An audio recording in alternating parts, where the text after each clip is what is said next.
जिस व्यक्ति को मौन रहना आता है वो इतना फुल फोकस्ड हो सकता है जितना कोई और नहीं हो सकता, क्योंकि हर वक्त मुंह कुछ ना कुछ बोलता रहता है, हर वक्त दिमाग कुछ ना कुछ बोलता रहता है, जिसके कारण पूरी जो एनर्जी है ना वो बोलने में, वो सोचने में चली जाती है। अगर चुप रह लिया जाए, शांत रह लिया जाए, तो मेरा ऐसा मानना है व्यक्ति बहुत ज्यादा एनर्जी से भर जाएगा। क्यों बहुत सारे लोग तपस्या में लीन रहते हैं? क्यों? जैसे हनुमान जी तपस्या में लीन, स्वामी विवेकानंद बहुत तपस्या करते हैं, तपस्या इन द सेंस बैठे हैं ध्यान में, वो खो गए। क्यों?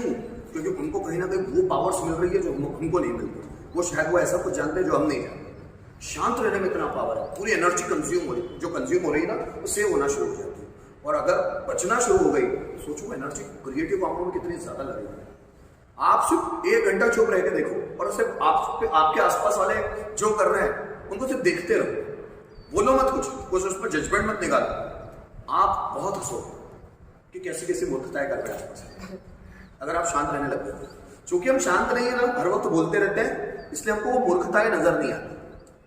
आप सिर्फ चुप रहो और अपने घर में ना 2 घंटे चुप रहो और अपने माँ बाप, आसपास के लोग जो भी एक्टिविटी कर रहे हैं उनको सिर्फ देखते रहो, सिर्फ देखते रहो। आपको लगा कितनी सारी बेवकूफियां वाली चीजें करते हैं लोग। नहीं तो आप मंदिर, मस्जिद, गुरुद्वारे जाओ, जो भी लोग कर रहे हैं पूजा पाठ, तो उनको शांत होकर देखते रहो, जो मैं अक्सर मेरी एक्टिविटीज में होता है, मैं करता हूँ। तो सिर्फ शांत होकर देखते रहो कि लोग क्या क्या पागलपन कर रहे हैं। किसी को लगता है ऐसा करने से कुछ हो जाएगा बाबा, किसी को लगता है ऐसा करने से मैं बहुत अच्छा कर रहा हूँ, किसी को लगता है मैं नारियल फोड़ दूँ, किसी को लगता है मैं फूल माला चढ़ा दूँ, किसी को लगता है मैं ऐसा कर रहा हूँ, मैं परिक्रमा कर लूँ। अलग अलग लोग अलग अलग चीजें कर रहे हैं और आप उनको शांत होकर सिर्फ देखते रहो कि लोग क्या क्या कर रहे हैं, क्या क्या करवा रहे हैं एक दूसरे से, पंडित लोग क्या क्या कर रहे हैं। आपको उनकी मूर्खताओं पर हंसी है।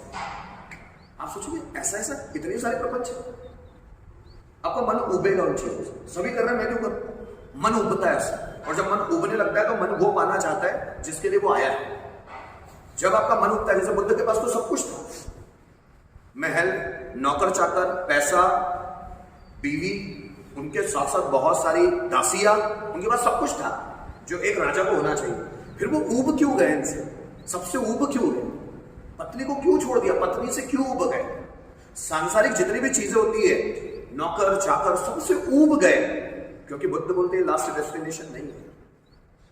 हमको पहले पाना चाहिए, पाने के बिना हम उबेंगे भी नहीं। और कुछ लोग बिना पाए वो समझ जाते हैं, इसलिए वो चक्कर में पड़ते नहीं, जाते ही नहीं उस चक्कर।